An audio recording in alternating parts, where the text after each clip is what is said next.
When it comes to wildland firefighting, it is truly an interagency effort. As we know, fire will start on one agency and quickly move on to another. And so we have worked for decades on these interagency partnerships between local government, state governments, federal government, and all partnerships, so that it's kind of one fight, one team. We work together, we train together, and we effectively fight fire together and provide support to save critical infrastructure, protect lives and property. There's a lot of factors. Weather's a big one. Fires create their own weather systems, believe it or not. And when you're flying low in the flames, it gets hot. You have a 14,000 pound plus system in the back of the airplane. You're very heavy, flying at almost the max capacity for takeoff. So when you have that and you start adding closer to the ground, you don't have a lot of time for error.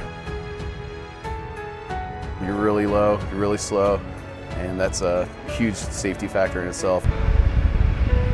When we do our MAFFS mission, we get all those elements. We have a limited performance because of the heat and the elevations that we fly at, and flying in the mountains are always challenging because the terrain, and then the airplane is extremely heavy when we fly. So all that put together, and then we fly these airplanes 150 feet above the ground in sometimes limited visibility, other airplanes around. All of it comes together and presents one of the most challenging missions we have.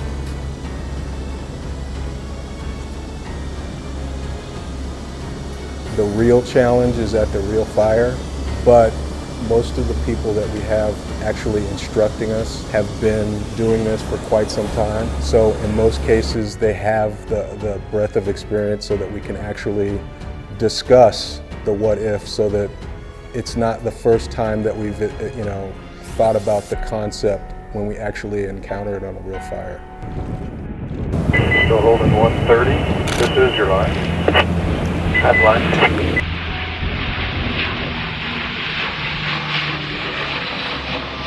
I got him in his buddy there too. You basically try to get eyes on the lead aircraft. You'll be altitude deconflicted. There may or may not be other fire tankers out there. Initially, they'll give you a first pass, which is show me pass.